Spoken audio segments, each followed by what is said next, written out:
Welcome to a new edition of the Famous Interviews with Joe Dimino. On this episode, we talk with international speaker and author of 30 Second Success, Laura Templeton. She is the founder and CEO of 30 Second Success, and she is also an entrepreneur, connector, speaker, author, writer, wordsmith, creative soul, network and branding specialist, coach, mentor, friend to many, wife, mother, and a woman of faith.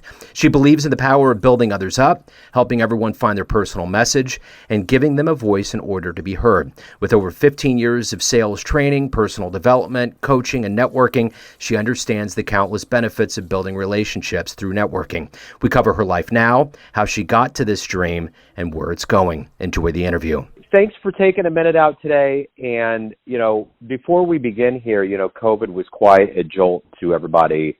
And I'm curious, how did you do during COVID? How did everything work out for you business-wise? And how did you grow during the process?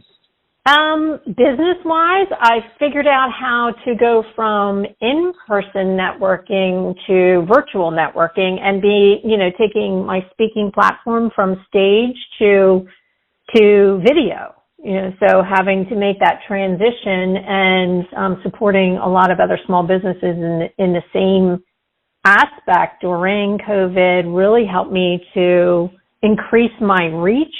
And I now work with a global community, which I did not do before COVID. Seems like, there's so many people that I talk to about COVID where it's like, there's been so many parts of this that has been negative.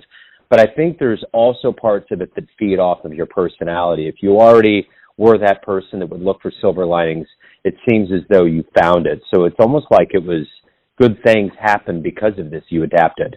Absolutely. And that's one of the things I talk about a lot is, I think there's so much benefit that has happened.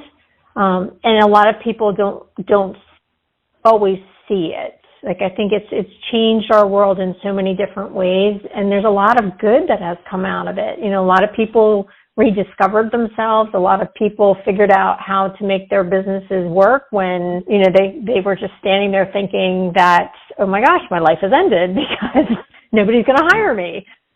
Especially in the coaching world, it was very interesting to watch. A lot of coaches either up-leveled their businesses, made amazing shifts very early on.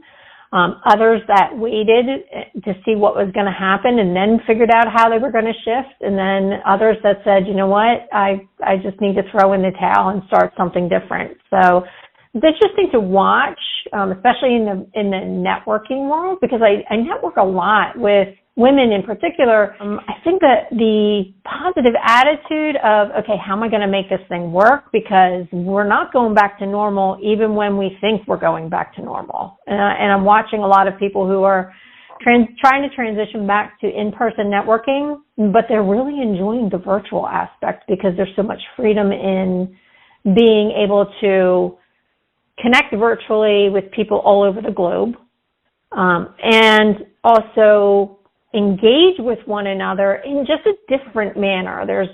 It's really interesting to watch. I don't know how to describe it, other than the fact that I'm seeing people figure out how to connect on a virtual, in that virtual world and still feel like they have a community around them. And I would say right now, with the way the world's going with inflation and gas prices, there's a part of this that is probably beneficial to a lot of us. I mean, even though it's a learning curve, there's a logistical angle of this right now that I think that COVID taught us that, there's a lot of resources that go into meeting face-to-face, and you can never replace that. But I think, especially right now with what's going on in the world, it almost seems like for this time right now, we've been groomed to be, just kind of hang back and say, we've learned something new, we can go with it. Oh, absolutely. I would agree with that wholeheartedly. I think because of what's going on in the economy, people are still looking for opportunities to save money, obviously, and figure out how to still engage with one another. So that's what I mean when I talk about a lot of people are really exploring the hybrid version of networking, where they may do some in-person networking, but predominantly they're really comfortable with still the virtual platforms that are out there. I see a lot more people in the coaching industry creating what I'm seeing, a happening a lot is creating communities where they're bringing people together, under different social platforms, whether they're socializing in different ways, whether it's a networking environment, a mastermind environment, but they're creating communities because it's people and helping people to feel connected. And a lot of it's virtual. There's still, the in-person networking is still happening, but I see a lot of virtual opportunities here that I didn't see before.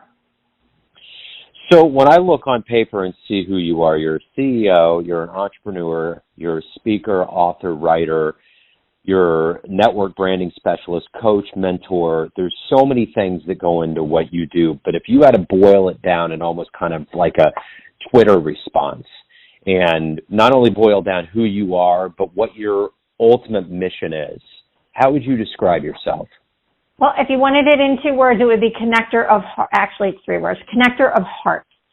I know that sounds kind of interesting, but what it is, it's really helping people understand how to connect with the emotion and their words.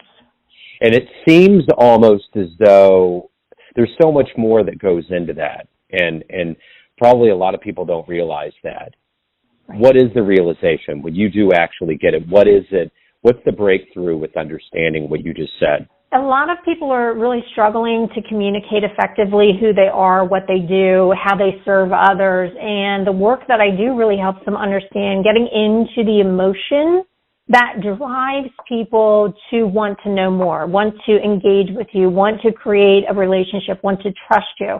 When you start to tap into the matters of the heart, whether it's how you serve your clients, what are they struggling with, or the emotional piece that drives you to do the work that you do, you're able to connect on a deeper level with the people around you. People understand you more when you bring emotion into your conversations.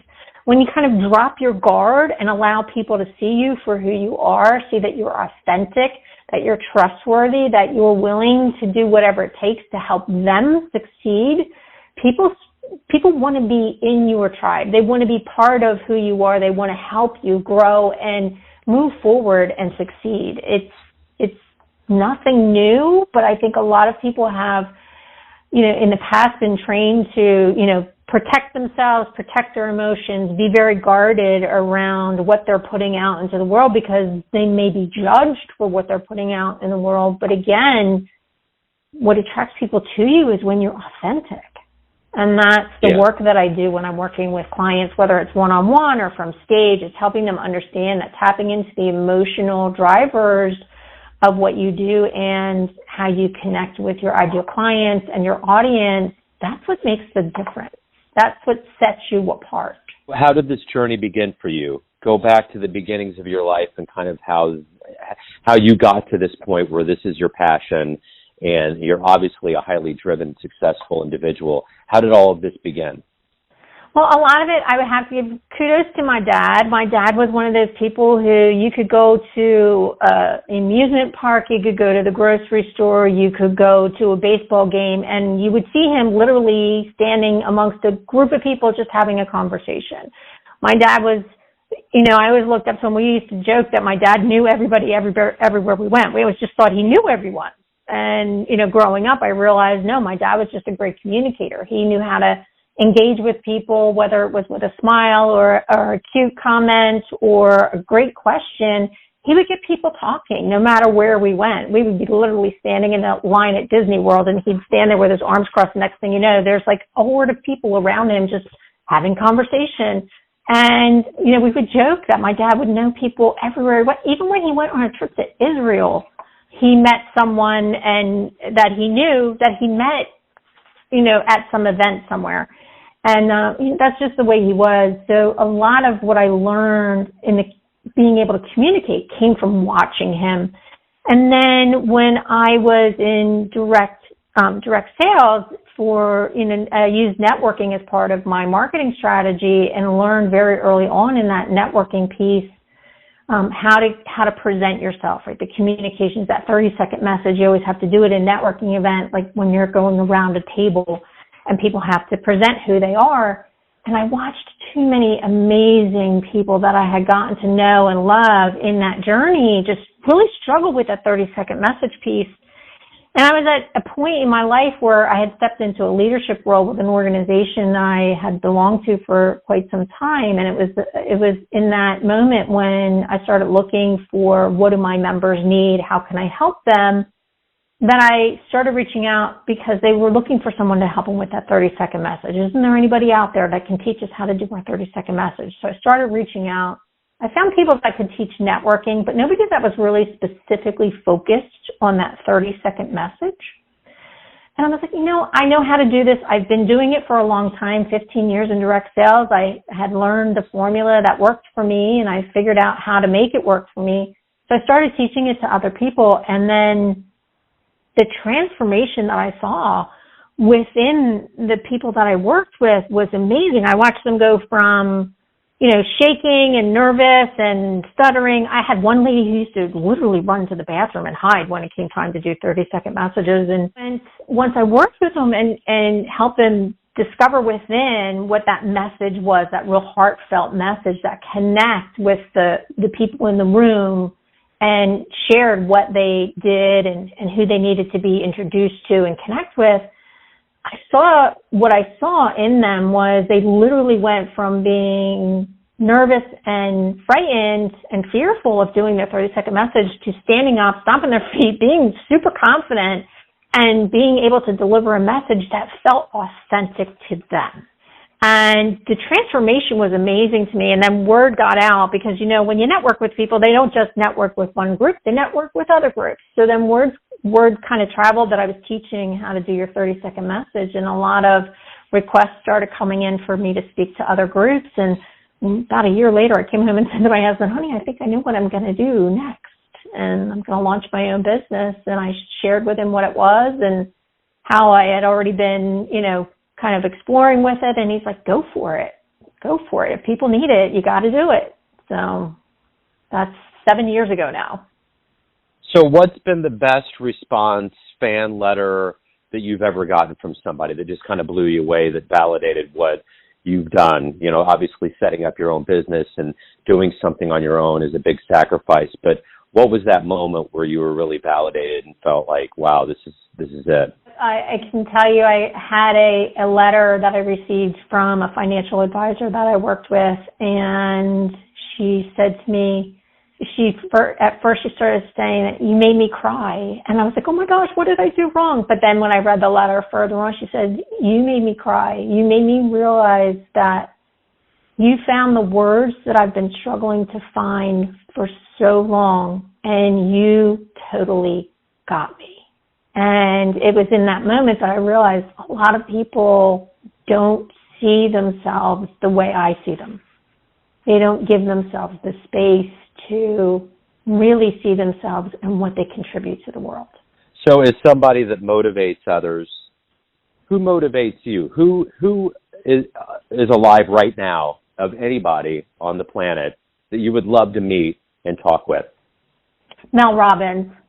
I just love her. She talks about heart, and she speaks my language. She's somebody that I admire greatly for the work that she's doing. And I actually was in one of her first studio audiences when she launched her TV show up in New York a few years ago. And I love her energy. I love her commitment to helping people. We go through our lives, and the older we get, we accumulate wisdom. And I'm curious, if you had a dream tonight, ran into your younger version of yourself, in your 20s, and you could give your younger version one piece of advice based on what you've learned throughout your life, what would you tell your younger version? Trust yourself. Be authentic. Just trust yourself. Be who you are. Be who you were meant to be, and don't worry about what other people have to say or think. So as far as books, what book do you come back to? What's been something that's been kind of your bedrock, so to speak, that you've always come back to that's kind of grounded you? I think one of the best books that I find myself reading over and over again, besides the Bible, is The Compound Effect by Darren Hardy.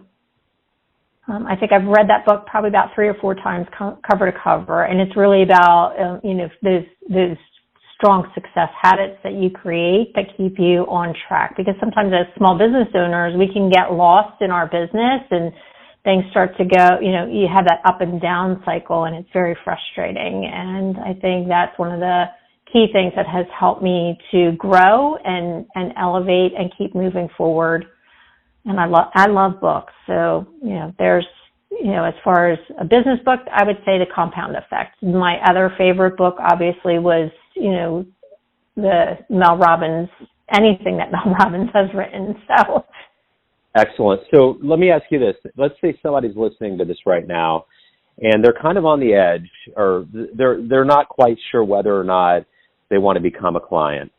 What would you tell them that would push them to that point to convince them this is what you need to do? This is where you need to go with your life. Have a conversation with me. Just let's sit down. Let's have a conversation. I'm going to pour into you without any expectations. I want to help you, and make your decision after we've had a conversation. And I'm okay just supporting you and helping you grow along the way, even if you decide not to. So what is the future for your business model as we move forward? I mean, obviously, we're kind of entering a different time right now where things are opening up. It's not 100% virtual, and there's just different opportunities. So what are you looking forward to as we kind of move forward and kind of look past this pandemic and what we've listened to? What is the future for you? The future for me, I'm really excited about doing more speaking and getting back to, conferences and events. I'm actually doing a virtual conference coming up for a network marketing company soon. And I get just as excited about doing the virtual ones, but meeting people in person, shaking hands with people, answering questions, being part of the audience is something that always inspires me, because I love to get to know people. And sometimes the energy in the room just lights me up. So that's what I'm really looking forward to is being back in person conference and events where I'm able to speak and share my wisdom with the audience. Anybody out there that wants more information on you, what you do, upcoming, events, where can they go? Where's the best place for everybody to go? Best way to connect with me is through my website, 30secondsuccess.com. I'm on social media, but frankly, the place where I spend my most time is LinkedIn. So if you go to LinkedIn, it's 30 Second Success there as well. Beautiful. Hey, thank you very much for opening up, giving me a minute of your time today. Good luck with everything as we move forward. Well, thank you so much for inviting me on your show. I really appreciate it. It was great to have this conversation with you. Thanks for tuning in to another famous interview with Joe Dimino, where we cover the world of art, literature, and music around the globe. If you want to hear more interviews, visit the YouTube channel, Famous Interviews with Joe Dimino. Thanks again for listening, and until next time.